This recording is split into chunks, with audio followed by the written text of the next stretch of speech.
So we have some interesting developments now coming out of Ireland, ladies and gentlemen, all to do with the recent knife attack that took place where 5 people were injured, 2 adults, 3 children. Now one of the kids, who is 5 years old, still remains in critical condition along with a woman in her 30s. So we all pray they start to make a recovery, but because of the people being stabbed and also the identity of the attacker, who is an Algerian man, which many people thought he had just come in to the country recently. Turns out he's been in Ireland for around 20 years. However, we will get into some more details surrounding this man, but because of all of that, it led to people clashing with police, riots, protests, etc., etc. It's a sad thing to see, it really is. But as I mentioned last time, right when the concerns of the Irish people go ignored, and then this situation comes about, this is always going to happen. It is always going to lead to this. But now more details surrounding the suspect, and we'll get into Conor McGregor's situation where he's now being investigated apparently by Irish police over the post he's made recently. But this suspect, who still is in hospital, I believe, was actually charged with knife possession earlier this year, but wasn't given a conviction. The Daily Mail go on to report, suspect in Dublin stabbing was charged with knife possession in May this year but was never convicted. The chief suspect in the multiple stabbing that left a 5-year-old girl fighting for her life was arrested earlier this year for possession of a knife, the Irish Daily Mail has learned. The man, originally from Algeria, has been living in Ireland for the past 2 decades. He took Irish citizenship more than a decade ago. The man, who is in his late 40s, has come to garner attention several times in the past year. The latest incident involved possession of a knife as well as criminal damage to a car in May. He was taken to court on the charges but did not receive a conviction. The Mail understands he was not convicted due to a mental health report given to the court. So they have known about him for a while. They've been made aware of him a few times, yet nothing was done, and he was allowed to roam the streets, and now this incident has happened. What a joke. Sources have told this newspaper that the man was living in Dublin City Council hostel accommodation before he went on the rampage off Parnell Square on Thursday afternoon. The suspect remains in hospital after he was tackled to the ground and subdued by passers-by. Officers are guarding the man. It is believed he will be arrested and formally questioned over the attack which shocked the nation when he is passed fit by medics. Gardaí have entered his accommodation and seized phones and other items they believe may have evidential value. One source said this man came to Ireland in around 2003. In recent times, he's come to the attention of Gardaí. This was over having a knife on him and causing damage to a car. It is not accurate to say that this man was constantly causing trouble, but he was known to officers in the area since those incidents in May. There is proper security in the hospital where he is being kept. Also, there is a real fear that he could be attacked by groups of people if they found out where he is, they added. Gardaí said they are keeping an open mind about the motive behind the stabbing, but have not yet ruled out that this was a terror-related incident. There's a real possibility that this was an incident related to a mental health episode due to his history, but that's not like they're trying to get him off the hook. Every proper procedure is being done, and they are going to have to wait until he is well enough physically before they interview him. Gardaí will check if he had any links to Islamic extremism, but at this moment in time, it's less of a possibility, and it's more likely this was a mental health incident. I find that very interesting, that last part, because I swear at the beginning when this all went down, they were coming out and saying, oh, this has got nothing to do with a terror-related incident. Now they're keeping an open mind to it. Obviously now they're saying mental health could be the biggest factor. I guess we'll just have to wait and see. But we now have some interesting information surrounding this man, and of course him coming into Ireland. Michael O'Keefe, who has been updating the situation very frequently, he's also caught the attention of Elon Musk because some of the actions taken by the Irish government, but he goes on to post this on X. The Algerian man who stabbed 3 kids and 2 adults in Dublin was issued a deportation order when he was arrested in 2003. He fought the order with the help of NGOs and in 2008 was granted leave to remain. If he had been deported in 2003, nobody would have been stabbed. And he goes on to post this screenshot of a news report that says the chief suspect in the stabbings that led to the riots was once the subject of a deportation order, senior Garda sources said yesterday. The Sunday Times has learned that the man originally from Algeria and in his 50s, was arrested in 2003. However, after a judicial review in the High Court, his deportation order was revoked. Sources said in 2008, the Department of Justice granted this man leave to stay in Ireland. One said he was due to be deported 20 years ago, but fought the order for 5 years. He eventually obtained an Irish passport. He is a naturalized Irish citizen. So if they deported this man, then this incident wouldn't have happened. Yeah, anybody who questions this whole narrative surrounding immigration is now far right. Okay, you can't talk about this. It's far right ideology. They don't want you speaking out against it. Now, of course, the riots, etc., were terrible. Nobody condones what went down. It's awful to see people's businesses being affected.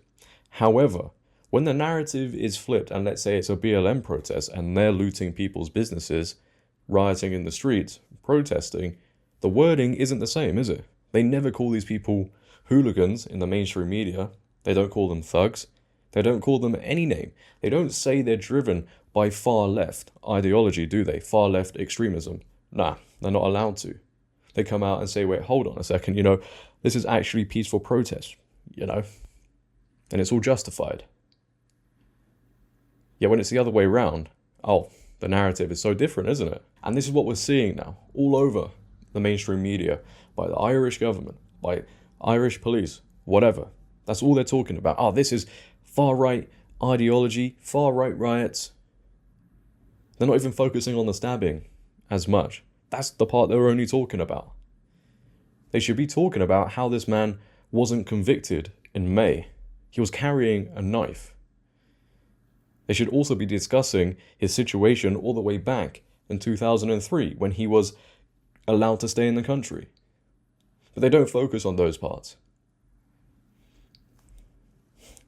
Anyway, a lot of questions obviously need to be answered, especially surrounding this next part, because Conor McGregor is now apparently being investigated because of his post that he's made on X.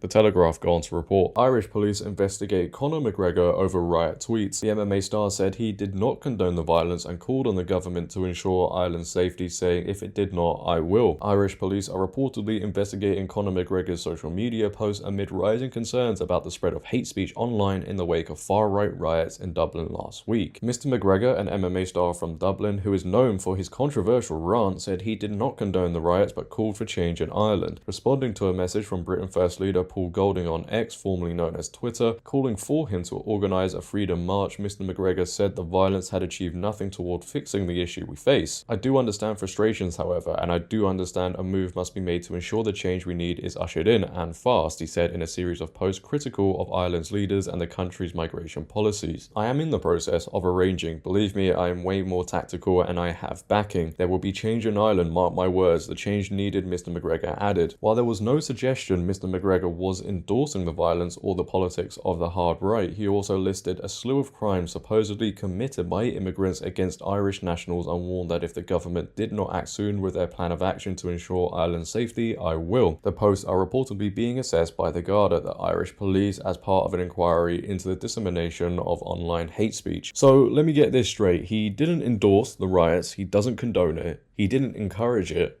So why is he being investigated? Oh, wait, sorry, it slipped my mind. Hate speech.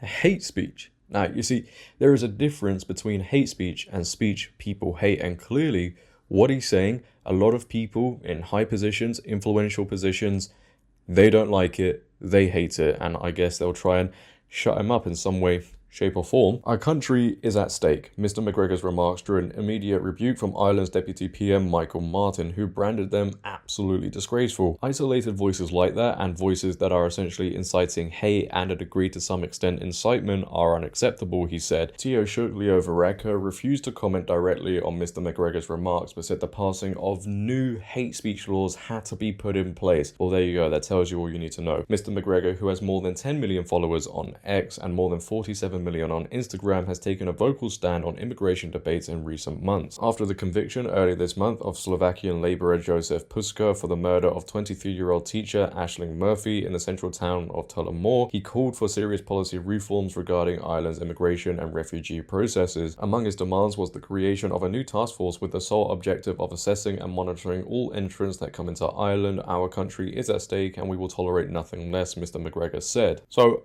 a man says a lot of things that many people in Ireland, and I wouldn't even say just Ireland, but across the world, agree with, and now they want to investigate him.